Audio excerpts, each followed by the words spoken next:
Welcome back to Jersey Boys Solo Pod. This is for the UFC Chile Fight Night 129 card.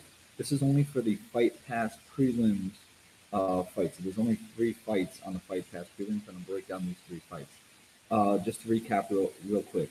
Last week was UFC 224. On my Fight Pass prelim picks, I was 4-0. Had all 4 picks right. On the night, I was 10-3. So we're going to try to build off of what we did last week. So last week I screen shared what I was looking at, so that's what I want to do with you guys now. So let me just get my screen share going here. We'll get this going so you can see what I'm looking at. All right, so here we are here.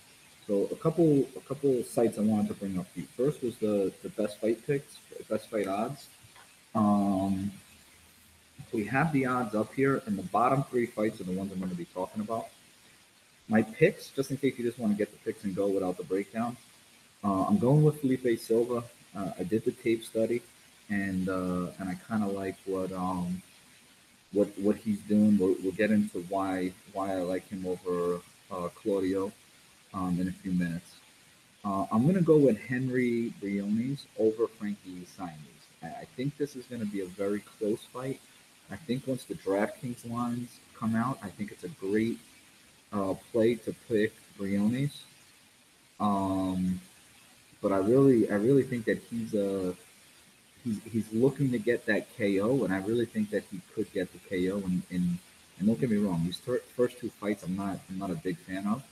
This third fight, on the other hand, Brandon Davis and Enrique Barzola, a fight in which both fighters both lost to Kyle Bochniak, in close decision matches. I think this has the possibility of being a very, very good fight. So I'm really looking forward to this fight. I'm sure it's why it's on the Fight Pass prelims as kind of the main fight of those 3. But I really like Brandon Davis as a striker, and I really like Barzola for a few reasons. I'm a little worried. Minus 230 is a high price, so I'm a little worried on DraftKings that when the DraftKings prices drop, his price is going to be a little bit high. To be honest with you, Felipe Silva is going to be very high, but I'm kind of looking at a KO there, so I'm a little worried about his DraftKings price. The second fight, I'm just surprised that the line is so big on Frankie at minus 280. And to be honest with you, with Barzola also, I really thought that line would be a little bit closer, maybe a minus 160 or something like that. But let's get into the fights. Just a couple other, a lot of the information just to get previous fights. If you want to look up fights and a lot of these early fights, it's tough to get a lot of fights on Fight Pass. So what you may want to do is go back and just kind of YouTube some of those. That's where I was able to get some footage and break down those fights. All right. So the first fight we're looking at is Claudio Puelles and Felipe Silva. Silva has a 77-inch reach. He's 6 foot, so they're more or less about the same size. Yeah, I think this is a possible KO fight. I really like Silva to the KO prop when that prop drops. I like him, and the reason is because he has he literally has Muay Thai tattooed across his chest. All right, he likes to clinch. He likes to throw combos, good kicks, knees and elbows in the clinch. He was KO'd by Tusimov. He only has 2 UFC fights, but you know what? He closed the distance, and unfortunately against Tusimov, when he closed the distance, he got dropped.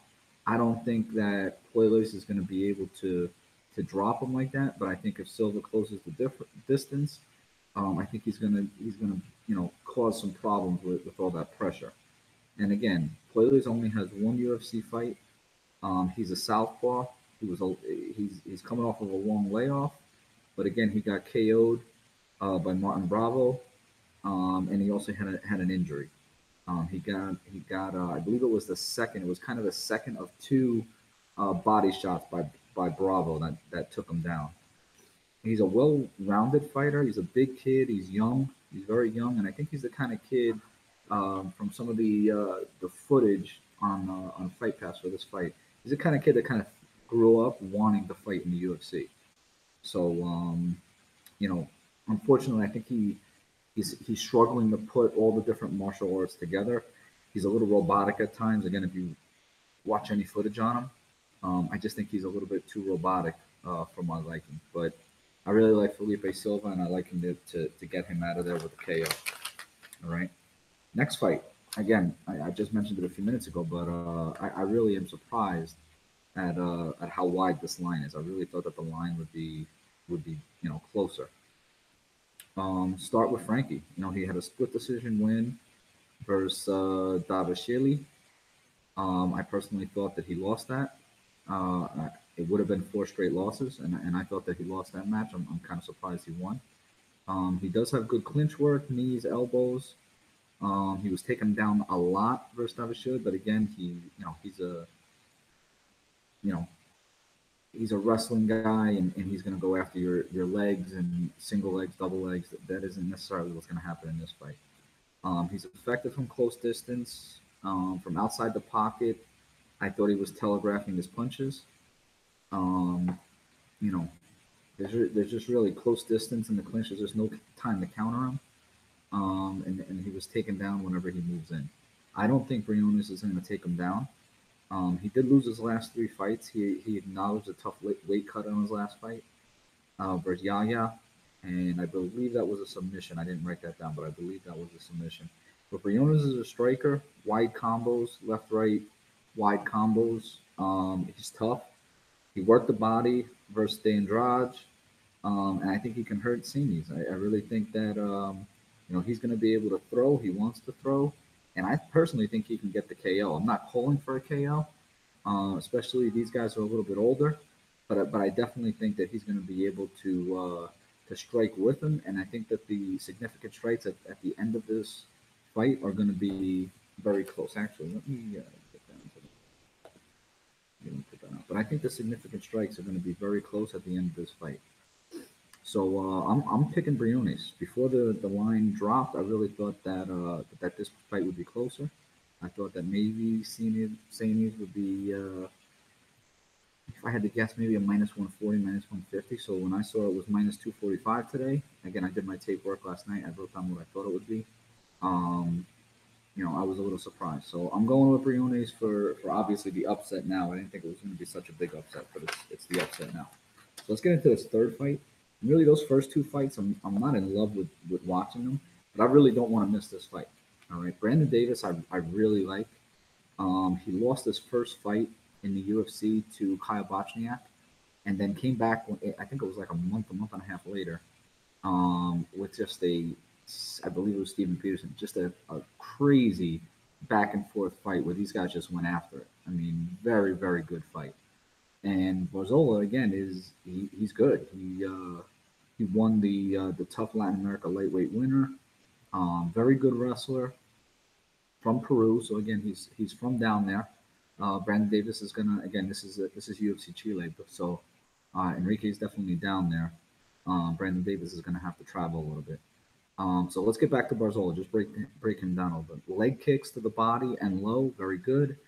Striking, 2-piece combos. A lot of his striking is to be able to get into the pocket to get his takedowns. He looks for his takedowns. Very good ground and pound. All right, if he gets you down, very good ground and pound. But his hands are low, just like Brandon Davis. Both of them, they're going to be fighting with their hands low. Lots of backing up to be able to, let you come in, and then he looks for those takedowns. Needs constant grappling transitions from the pocket. That's what he's really looking to do to get those takedowns. He'll take you down off of your aggressiveness, and he'll also take you down off of, just grappling and getting you up against the cage. But it's relentless pressure. It's in your face. He picks his spots. He's a wrestler. He's a grappler. His striking is improving. He's going to be a little bit shorter. He's 5'7". I believe Brandon Davis on Fight Pass and the pre-fight information was 5'10". Davis is going to have a 2-inch reach advantage. He's basically a striker. He's got a Muay Thai stance, quick feet. He has a jiu-jitsu background. I think he actually trains kids. That's where he's been working and making a living is training kids in BJJ. And he's also Jason Knight's striking coach. All right. But with that Muay Thai stance, he has his hands low. Jason Knight has kind of come out of nowhere over the last year and a half. Had a couple good fights. He actually dropped his last fight, but he's had a couple good fights, and Brandon Davis has been in his corner. I personally like Barzola in this fight at minus 230. I don't love that price, so I can see you staying away from it. On DraftKings, I do like Barzola. He's going to get takedowns. I believe the last two fights he had 9 takedowns and 5 takedowns. So again, everybody knows on DraftKings takedowns really rule. I mean, 9 takedowns I believe is going to be 45 points just right there. So you get the win and everything else, But what is this price going to be at minus 230? Is it going to be 8.8K? If it's 8.8K, I don't know if you want to pay up for that. Brandon Davis is a striker, and don't get me wrong, he could get a KO win if he catches Barzola coming in. He's got good striking. He's very active. The good thing about this fight is there's going to be a lot of strikes. It's going to be an active fight. If Barzola gets the takedown, most of the action will come from his side. If it stays on the feet, I think it's going to be advantage Brandon Davis, but it's not going to be a huge advantage. And again, at any time, Barzola can get him down. Davis was pretty good at defending takedowns against Peterson in his last fight, but I think Barzola is just a better, takedown wrestling, chain wrestling type of guy. And again, when Barzola gets you done, his ground and pound is very, very good. He throws some heavies from top position.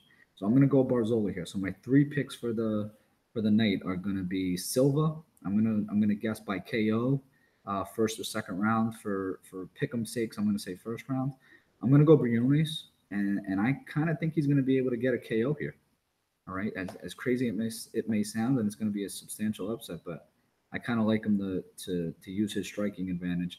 He may get a KO, but I'm gonna play it safe, and on pick'em, I'm gonna suggest right now that we go by decision. So Briones by decision. I think he's gonna outstrike him. And then in our last fight, I'm going to go Barzola. I don't love the price for a bet. I don't love the price on DraftKings. I think he's going to be a little bit higher price than I really would like. It could even be up to 9K if this, I don't know when the DraftKings prices are going to drop. They may drop Tuesday or Wednesday, most likely Tuesday afternoon. So if this price stays where it is on MMA Fight Odds, and again, I'll just update it real quick for you guys before we sign off here. But yeah, it looks like it's minus 230. So minus 230, I don't love that price going to DraftKings. But these 3 fights are pretty wide. I have one upset for you in Briones and 2 favorites. All right. So I hope you enjoyed this. Again, last week we finished the week at 10-3, and on my Fight Pass prelims, what I more or less did was I went 4-0. So let's see where we go from here. All right. Good luck this week, and come back for our other podcasts with the guys, Jiu-Jitsu Drew and Wilmer. Hopefully we'll have 2 different podcasts, one for the main event and one for the FS2 prelims. All right, signing off.